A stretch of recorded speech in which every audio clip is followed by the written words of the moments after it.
안녕하세요. 독한 여자 장인옥입니다. 반갑습니다. 네, 오늘은 이지선 작가님의 신간 에이트에 대해서 잠깐 이야기를 해볼까 합니다. 책이 출간되자마자 급한 마음에 바로 주문을 했더니 다음날 총알 배송이 됐더라고요. 네, 그래서 읽고 책 속 글귀 한번 발췌를 해서 낭독해 드릴까 해서 에이트 책을 오늘 들었습니다. 처음에 이 책을 제목을 보니까 8라고 되어 있더라고요. 숫자 8을 이야기하는 건데요. 숫자 8 왜 8이라고 했지? 무슨 뜻이지? 라는 생각이 들더라고요. 근데 그 첫 느낌이 8은 왠지 가득 차기보다 조금 부족하지만 좀 행복 가까이에 다가가는 느낌? 네, 그런 느낌이었고 많이 부족하지도 않고 넘치지도 않고 왠지 긍정의 8과 부정의 2가 더해져서 우리가 가장 적합하고 좋은 행복에 가까운 숫자가 아닐까, 마법의 숫자가 8이 아닐까라는 나름의 생각을 하고 있었습니다. 근데 알고 보니 이 8가 인공지능에 대체되지 않는 인간이 되기 위한 8가지 방법이더라고요. 그래서 목차를 쭉 봤더니 8가지가 어떤 것인가 라고 제가 따로 메모를 해 봤는데요. 첫째, 디지털, 네. 디지털을 차단하라. 그리고 둘째, 나만의 평생 유치원을 설립하라. 셋째, 노잉을 버리고 비잉하고 두잉하라. 넷째, 생각의 전환, 디자인 싱킹하라. 그리고 다섯 번째, 인간 고유의 능력을 일깨우는 무기, 무엇일까요? 네, 철학하라 라고 되어 있고요. 여섯 번째, 바라보고 나누고 융합하라. 일곱 번째, 문화인류학적 여행을 경험하라. 그리고 여덟 번째, 나에게서 너로, 그리고 우리를 보라 라고 이렇게 8가지를 예시를 해 주셨습니다. 인간 지능에 대체되지 않는 나를 만드는 법. 우리가 앞으로 사람을 경쟁으로 삼는 것이 아니라 기계, 인공지능을 대상으로 경쟁을 해야 되는 시대가 곧 오는 것 같습니다. 인간의 기계에 대체되지 않는 그런 사람이 되기 위해서 우리는 어떤 노력을 해야 될까요? 저는 이 목차 중에서 관심이 가는 분야가 1번 디지털을 차단하라, 이 부분하고 그리고 철학하라, 다 5번에 나오는 글귀인데요. 이것에 좀 집중해서 보게 되었고요. 처음에 목차를 접했을 때 이게 무슨 내용일까 라는 생각을 했었어요. 이해가 잘 되지 않았죠. 뭐 인공지능이라고 하면 SF 영화에서나 볼 법한 그 정도로만 생각을 했는데 책을 읽고 나서 다시 목차를 보니까 이제 왜 이미지가 조금 그려지고 어떤 것인지 알 것 같다라는 느낌을 받았습니다. 우리가 책을 읽기 전과 읽고 난 후 사람이 달라진다고 하잖아요. 물론 정도의 차이는 있겠지만 뭔가 좀 알 것 같은 그런 느낌의 조금 차이가 나는 저를 만날 수가 있었고요. 세상에 두 종류의 사람이 있다라는 말을 주로 많이 비유를 합니다. 책을 읽는 사람과 책을 읽지 않는 사람. 그리고 여기에서는 인공지능에 대체되지 않는 사람과 대체되는 사람. 이렇게 비교를 할 수 있겠습니다. 가장 중요한 키워드 2가지인데요. 첫째, 공감 능력입니다. 그리고 둘째, 창조적 상상력이라고 말씀을 하셨어요. 여기에서 핵심 키워드가 공감 능력과 창조적 상상력, 굉장히 여러 번 언급을 하셨는데 그만큼 중요한 키워드가 아닐까라고 느끼게 되었습니다. 인간 고유의 능력인 공감 능력과 창조적 상상력, 철학을 통해서 길러낼 수 있는 철학적 사고 능력, 이것을 트리비움을 통해서 기를 수 있다라고 하는데, 이 트리비움이라는 것이 무슨 뜻일까 보니 트리라는 것이 셋, 숫자 셋이라는 라틴어라고 합니다. 그리고 비움은 길이라는 라틴어고요. 트리비움은 이 합성어로 3가지 길을 뜻하는 것입니다. 그 바로 문법학, 논리학, 수사학. 이 3가지 길인데 이 중에서 가장 중요한 것이 수사학이라고 합니다. 우리가 인공지능에 대체되지 않기 위해서 이 수사학을 할 필요가 있는데, 이게 사전적 의미를 들여다보니까요, 사상이나 감정 따위를 효과적 미적으로 표현할 수 있도록 문장과 언어를 사용하고 연구하는 학문이다라고 되어 있고, 에이트에서는 이지성 작가님께서 내 생각을 글로 쓰고 나눈다, 다른 사람들의 공감을 얻는다 라고 설명을 하셨습니다.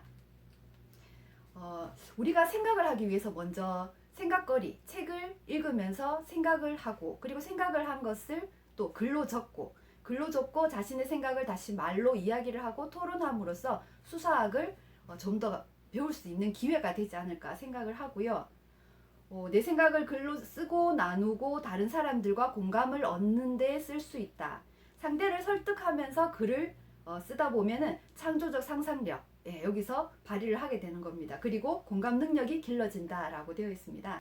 이 공감 능력과 창조적 상상력은 기계, 인공지능은 가질 수 없는 능력입니다. 오로지 사람만이 가질 수 있는 능력. 그러니까 대체되지 않기 위해서 우리는 이 공감 능력과 창조적 상상력을 키울 필요가 있어 보입니다. 이 책을 봤을 때 처음에 좀 아껴 읽고 싶은 생각이 들더라고요. 맛있는 것을 먹을 때 조금씩 아껴 먹고 싶은 그런 생각이 있잖아요. 책을 읽으면서 조금씩 아껴서 읽고 싶다라는 그런 생각을 가지고 있었습니다. 책을 다 읽고 나니까 처음엔 어렵다고 생각을 했는데 끝까지 읽고 보니 잘 안내를 해주셨고 그 길을 따라가서 한 권을 다 읽게 되었고, 조금 인공지능에 대해서 아주 쉽게 조금은 다가갈 수 있지 않나 라는 것을 느끼게 되었습니다. 그리고 인공지능에 대해서 관심을 가지고 인공지능에 대체되지 않는 인간이 되기 위해서 좀 더 우리가 노력을 할 필요가 있겠다라는 것을 좀 자극을 받은 거죠. 우리가 읽고 쓰고 말하고 토론하고 그런 행위들을 하면 좋다라고는 알고 있었지만 이 에이트를 통해서 다시 한번 확인하는 기회가 되었습니다. 여기 보니까 하버드와 MIT 같은 세계 최고의 대학들, 실리콘밸리의 사립학교들, 미국, 유럽의 미래학 사립학교들, 일본의 인공지능 시범 학교들이 트리비움 중에서도 가장 중요하게 생각하는 것이 있다. 그것이 바로 수사학이고 특히 글쓰기에 중점을 두고 있다라고 되어 있습니다. 우리가 이제 내면에서 논리적으로 다듬어진 생각을 설득력 있게 글을 쓰고 또 우리의 글을 다른 사람과 나눔으로써 가슴으로 공감하고 느낄 수 있어야 한다는 것이고요. 책에서도 중요한 단어가 하나 나오는데요. 프레카리아트라는 말입니다. 불안정한이라는 이탈리아어라고 하고요. 프레카리오의 노동계급을 뜻하는 독일어 프롤레타리아트의 합성어라고 합니다. 말도 좀 어렵네요. 네, 프레카리아트라고 합니다. 2090년이 되면 한국인이 99.997%가 이 노동계급과 불안정한 노동계급에 속하는 프레카리아트가 된다고 합니다.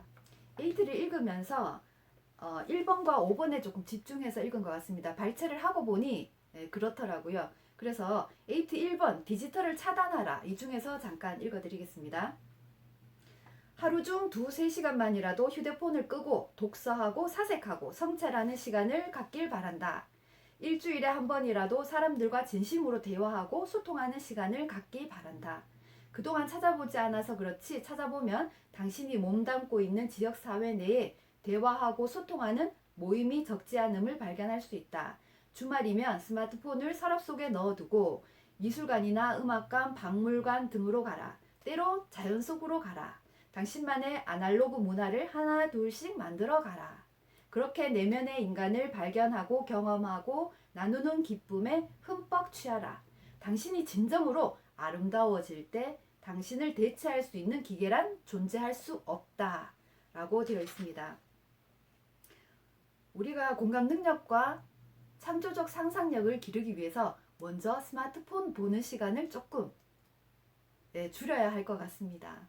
스마트폰, SNS 이런 걸 조금 줄이면서 책을 읽고 또 생각을 하고 글을 쓰고 이렇게 말을 하거나 토론을 하면서 상상력이나 창조력을 조금씩 키워가는 것이 도움이 될 것 같습니다. 꼭 책 읽기가 아니더라도 자연을 더불어 생활을 한다거나 문화 활동을 하는 것도 도움이 될 거라고 하시네요. 그리고 5번에 그 챕터 5번 5번째에 있는 것을 낭독을 해드리겠습니다. 철학적 사고 능력, 철학하라가 5번째였어요. 네. 철학적 사고 능력은 트리비움을 통해서 기를 수 있다. 트리비움은 셋을 뜻하는 라틴어, 트리와 길을 뜻하는 라틴어, 비움 합성어로 철학을 하는 세 가지 길, 즉 문법학, 논리학, 수사학을 의미한다. 아까 잠깐 말씀을 드린 것 같습니다. 네. 그리고 문법학은 철학서를 읽고 내용을 이해하는 것이고, 논리학은 철학서에서 터득한 철학자의 사고법을 도구 삼아 내 생각을 하는 것, 즉 내 논리를 가지는 것이고요. 또 수사학은 내 생각을 글로 나누는 것, 즉 다른 사람들의 공감을 얻는 것이라고 이해를 하면 되겠다라고 되어 있습니다. 아까 여기 잠깐 말씀을 드린 내용인데요. 하버드, MIT 같은 세계 최고 대학들, 실리콘밸리의 사립학교들, 그리고 미국, 유럽의 미래형 사립학교들, 일본의 인공지능 시범 학교들이 트리비움 중에서도 가장 중요하게 생각하는 것이 바로 수사학이다. 특히 글쓰기에 중점을 두고 있다. 라고 되어 있습니다. 에이트를 읽으면서 공감 능력과 창조적 상상력이 중요하다는 것을 다시 한번 알게 되었고요. 인공지능에 대체되지 않기 위해서 좀 더 열심히 읽고 생각하고 또 글을 쓰고 토론하고 공감할 수 있는 그런 기회를 자주 가져야겠다라는 생각을 했고, 더 열심히 집중을 하고 노력을 해야겠다는 생각을 했습니다. 기계가 앞으로 우리 어떻게 인간의 모습을 변화시킬지 알 수는 없지만, 우리가 두려워하기보다 인간 고유의 능력을 개발하면서 편리한 것은 사용을 하고, 또 우리가 기계가 대체할 수 없는 인간의 모습을 더욱더 발휘를 하고 성장을 시키면서 에이트에 집중을 한다 보면 우리가 인공지능과 함께 더불어 좀 더 행복한 삶을 살 수 있지 않을까 기대를 해봅니다. 네, 오늘 이지성 작가님의 에이트로 말씀을 드렸습니다. 네, 그럼 다음 시간에 또 좋은 책으로 만나 뵙겠습니다. 감사합니다.